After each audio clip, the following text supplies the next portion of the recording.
Hello, naitwa Pilila Kavishe. Mimi ni mama, ni mstaafu, ni mama watoto watatu. Nimezaliwa katika familia ya kawaida kabisa ya watoto wanne, nikiwa kama mtoto wa kwanza. Wazazi wangu mimi walikuwa ni waajiriwa, watumishi wa serikali, na tuliweza kuishi maisha ya kawaida kabisa katika familia yetu. Lakini niliwapoteza wazazi wangu nikiwa kama mtoto wa kwanza. Jukumu la kuwalea wadogo zangu lilinipata, na nikiwa mwajiriwa by that time nilikuwa ninahangaika ni nini nitakachokifanya kitakachoweza kuwasaidia wale watoto, kwa sababu mshahara wangu ulikuwa hautoshi. Nimewahi kuajiriwa, nilikuwa nafanya kazi Toyota Tanzania, lakini baada ya hapo nilifanya kwenye kampuni ya simu hapa Dar es Salaam. Enzi hizo inajulikana kama Tigo, na nilifanya kazi pale kwa muda wa miaka mingi kidogo. Lakini moja ya changamoto kubwa niliyokuwa naipata nikiwa mwajiriwa ni jinsi gani nitaweza kusimamia biashara wakati niko kwenye ajira. Sikuwa na skills za biashara, nilikuwa najua tu kuamka kwenda ofisini, na nilikuwa ninajaribu kuwaza ni nini nitakachokifanya ili kiweze kunipatia kipato cha ziada. Nashukuru Mungu niliweza kukutana na mtu ambaye aliweza kunionyesha fursa. Huyu ni dada yangu, mtoto wa mama mkubwa, ambaye aliweza kunionyesha fursa ambayo iliniweza kunirahisishia maisha. Nikuhakikishie tu mambo mengi yameweza kubadilika, na fursa hile ilikuwa ni rahisi kuisimamia kwa sababu ni matumizi tu ya simu yako ya mkononi. Ninaamini hata wewe unayeniangalia simu hii unayo ya mkononi. Hili limekuwa ni duka zuri sana kwangu. Limeweza kunipatia wateja tofauti ndani na nje ya Tanzania. Nina wateja wengine wako Kongo, wengine wako Marekani, wengine wako Malawi. Sijawahi kuonana nao, lakini hii simu imeweza kunirahisishia ili zoezi la kuweza kujenga biashara. Kwa hiyo niliweza kutengeneza biashara nikiwa katika ajira, nikaweza kuifanya huku nikiwa naendelea na ajira yangu. Lakini mimi lengo langu moja kubwa kama katika maisha yangu ilikuwa ni kustaafu mapema. Nilimwona babangu kama mtumishi wa serikali aliyeitumikia vizuri kabisa kazi yake, lakini alivyopoteza kazi, siku 7 baada ya kumzika baba, tulipewa barua ya kutoka kwenye ile nyumba ya serikali. Lakini pia maisha yalibadilika, yani maisha yalibadilika, kula mboga 3 mpaka kuhangaika kutafuta mboga moja kwa siku. Kwa hiyo nilijiwekea lengo kwamba nitaajiriwa, lakini katika maisha yangu ningependa kujistaafu kabla sijafika miaka 40. Namshukuru Mungu sana, nina miaka 3 sasa naifanya biashara hii full time, na nikuhakikishie moja ya kitu ambacho kimeweza kunisaidia nikaweza kujenga biashara kubwa ni simu yangu ya mkononi. Naamini una smartphone, naamini unaweka bando, saa nyingine inabidi hata usongeshe, na umekuwa ukitumia pesa nyingi sana, na probably hiyo simu haikuingizii pesa yoyote. Niko hapa kwa ajili ya kukufundisha wewe uweze kutumia hii simu kwa namna ya tofauti kabisa, ikageuke kuwa duka lako ukiwa kama mwajiriwa. Probably unafia kama mimi ambao nilikuwa nayo, una hofu, hujui utafanya nini. Umeona marafiki zako wakifungua biashara, miradi tofauti yenye mitaji mikubwa, mitaji midogo, na ikiwa ikipotea. Na nikwambie tu sababu kubwa kwa nini ile biashara zinakufa ni kwa sababu unakuta umeweka biashara, hauna skills na hiyo biashara, lakini yule uliyemweka labda hana passion. Imagine wewe unapenda kuuza karoti, unapenda mboga, unauza mboga na unapenda kweli mboga, unataka yani ungepata nafasi ya kushinda pale, muda wote ungekuwa unazifuta hizo karoti, unazipanga vizuri, lakini yeye hana passion. Umemchukua tu mtu kwa sababu anatakiwa kufanya nini? Akajenge biashara, akasimamie pale. Kwa hiyo anafanya kazi kama mwajiriwa tu. Kwa hiyo kinachotokea ni kwamba kwa sababu hana passion, haweki juhudi, hiyo biashara inakufa baada ya muda mchache sana. Lakini pia unakuta yeye pia hana hizo skills za kusimamia hiyo biashara, hana namna ya kutafuta. Wewe mwenyewe pia huna muda wa kutafuta masoko. Kwa hiyo baada ya muda unakuta ile mitaji inafanya nini? Inapotea. Kwa hiyo nitakufundisha ni jinsi gani tunaenda kutumia simu yako ya mkononi, na kufundisha ni namna gani ambavyo tunaenda kujenga biashara kama nilivyofanya na nikaweza kujenga biashara. Mambo mengi yameweza kubadilika sana kwangu nikiwa kama mstaafu. Nafurahi sana nikiwa before the age of 40 nimeweza kustaafu, nina furaha sana. Lakini pia nimeweza kutengeneza afya kwa muonekano wa kwangu mimi pamoja na familia yangu, najisikia furaha sana. Lakini pia kingine ambacho nimeweza kuwa na kufaidika nacho, nimeweza kusafiri dunia. Sijui kama unapenda kusafiri dunia, lakini nikuhakikishie ninasafiri. So ukiwa katika hii program kama ambavyo naenda kukufundisha, utaweza kusafiri dunia na utaweza kugusa maisha ya watu wengine. Na kikubwa kinachonifurahisha ni kwamba sasa hivi niko na project hii ya waajiriwa ambao ninawasaidia kuweza kujenga biashara kwa kutumia simu zao za mkononi. So hii simu nitakufundisha jinsi ya kuweka matangazo, nitakufundisha namna ya kuongea na hao watu, nitakufundisha jinsi ya kuzungumza nao kuweza ku close deals, nitakufundisha jinsi gani upost ili uweze kuvutia watu wengi zaidi, nitakufundisha. Ni program ambayo tunaenda kufanya kazi pamoja kwa miezi 3 mpaka 4. Sidhani kama miezi 3 hadi 4 utashindwa kufanya kitu. Sidhani kama hiyo biashara itakufa. Sidhani kama utashindwa kutoboa na kuweza kufanya kitu kingine. So, ili uweze kujenga biashara yoyote ambayo ni halali na biashara ambayo inaweza kukua, ni lazima uwe na mambo mawili. Either uwe na bidhaa au na huduma.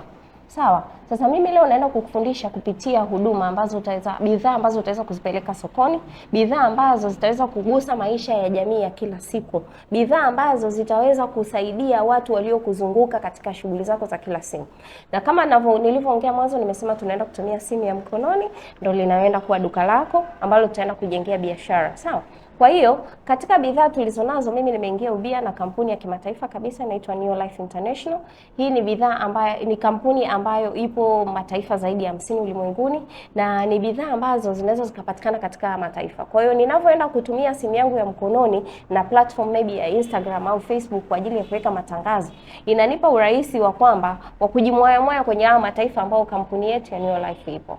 Kwa hiyo ni biashara ambayo tutaweza kutumia simu yako ya mkononi na kuweza kugusa maisha ya watu kila siku. Tuko na makundi tofauti ya bidhaa. Tuko na kundi maybe probably utasema mimi natamani kudili na masuala ya usafi. Nitakufundisha jinsi ya kufungua kampuni ya usafi kwa kutumia simu yako ya mkononi.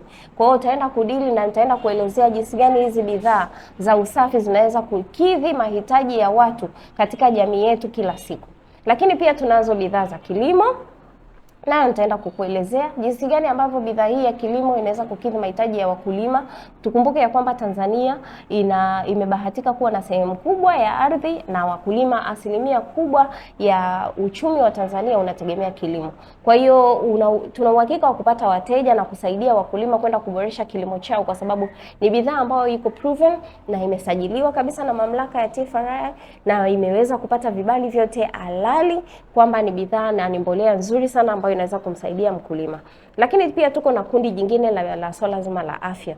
Tukija kwenye changamoto ya afya, siku hizi afya imekuwa ni kitu, ni gumzo katika jamii zetu.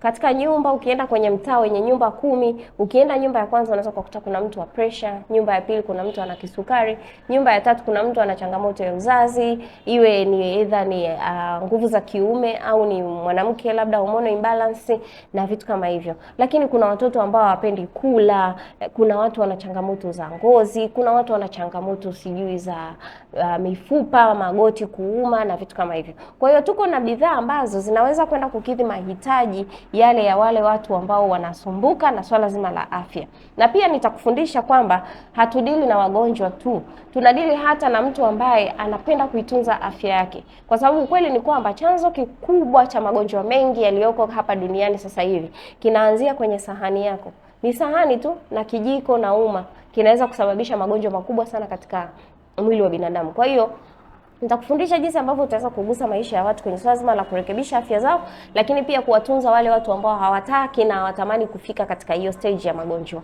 Lakini pia tuko na kundi jingine la bidhaa za ngozi. Sawa Tutakufundisha ni namna gani ambavyo utaweza kudili na watu wana changamoto za ngozi. Watu wengi sana sasa hivi wanateseka huko nje, wanateseka na chunusi sugu, wanateseka na maharibiko ya ozone layer. Kwa hiyo unakuta ngozi zinapata melasma. Sasa hivi tuna magonjwa mbalimbali ya ngozi yanaibuka kila siku. Ni kitu cha kawaida kabisa kumkuta mtoto mdogo ana miezi 3 au ana wiki 3 ana changamoto ya pumu ya ngozi, na ukirudi akiulizwa hospitali wanaweza kumwambia kwamba pumu ile ya ngozi imesababishwa na allergy ya maziwa. Sasa unajaribu kuwaza, kama mtoto ambaye anaishi ndo ana wiki 3, kinachotakiwa kumpa lishe ni maziwa na bado yanampa allergy, ni nini kifanyike? Kwa hiyo tunaweza kudili na hao watu na tukaenda kugusa maisha yao. Kwa hiyo it's very interesting, kwa kutumia makundi haya ya bidhaa utaweza kujikuta kwamba unaamua wewe unataka kudili na kundi gani na kundi lipi ambalo litaweza kukusaidia wewe kwa urahisi kutokana na interest ulizonazo. Na nikwambie tu, nikukumbushe, simu yako ya mkononi is the secret, my dear. Okay. Hebu tuanze na kundi la bidhaa za usafi. Sawa? Kila nyumba kila siku wanafua, wanafanya usafi, wanaosha vyombo, wanaosha mboga za majani na matunda. Yaani kuna usafi unafanyika kwenye ile nyumba. Sawa? Tuko na bidhaa nzuri sana pia tusipate. Hii ni bidhaa ambayo inafanya usafi nzuri sana kwa ajili ya usafi wa majumbani, sawa, kwa ajili ya kusugua tiles, kuondoa mafuta magumu kwenye masumu yale kwenye oven, lakini pia harufu mbaya ya choo. Hivyo unajua kuna nyumba nyingine ukienda hajakuelekeza chooni harufu na uwezo kuelekeza choo kilivyo. Sawa. Kwa hiyo ni bidhaa nzuri sana unavyoiona katika ujazo wa lita moja, hii ni sana lita 10 za sabuni. Tutakuelekeza namna gani ambayo utaenda kuzipima. Na tuna uwezo wa kwenda kuuza katika sample ndogo ndogo kwa ajili ya kukidhi aina zote za wateja tulionao katika jamii. Nikisema aina zote nikimaanisha kwamba kuna mteja ataweza kununua hii chupa moja lita moja, lakini kuna mwingine hawezi, atataka kununua katika ujazo mdogo, lakini kuna mwingine atataka pia kununua katika ujazo mdogo kabisa. Kwa hiyo nitaenda kufundisha namna ambavyo utaweza kukidhi na kuwapata hawa wateja wote wa makundi haya yote ya wanaoyahitaji. Kwa hiyo tuko na bidhaa nzuri sana. Hii unakuwa na spray bottle kama hii ambayo ni kwa ajili ya kuweza. Imagine unaweka sabuni kidogo, unaweka tu mpaka hapa. Alafu unajaza maji mpaka. Kwa sababu bidhaa zetu sisi zinafanya kazi katika mazingira ya maji. Lazima uweke maji. Kwa hiyo utaweka sabuni mpaka hapo, unajaza maji mpaka hapa, then unatumia. Ni sabuni ambayo kwa nyumbani kwangu kwenye vyoo ambavyo nyumba yenye vyoo vitatu ina uwezo wa kutumika zaidi ya wiki mbili. Kwa hiyo unajikuta inamsaidia mtu kutunza gharama na kuokoa muda, kwa sababu ni bidhaa ambayo inafanya kwa haraka kabisa. Unapuliza, then baada ya hapo unasugua kidogo au unafuta, kama ni yale mafuta unafuta na kitambaa. Unahitaji kuchemsha maji ya moto, unahitaji sijui kufanya nini na vitu kama hivyo. Sawa. Kwa hiyo ni katika upande wa pia wa kusafisha vyoo na kadhalika. Lakini pia tuko na bidhaa nyingine nzuri sana inaitwa LBC. Hii ni kiboko ya mafuta makali bwana.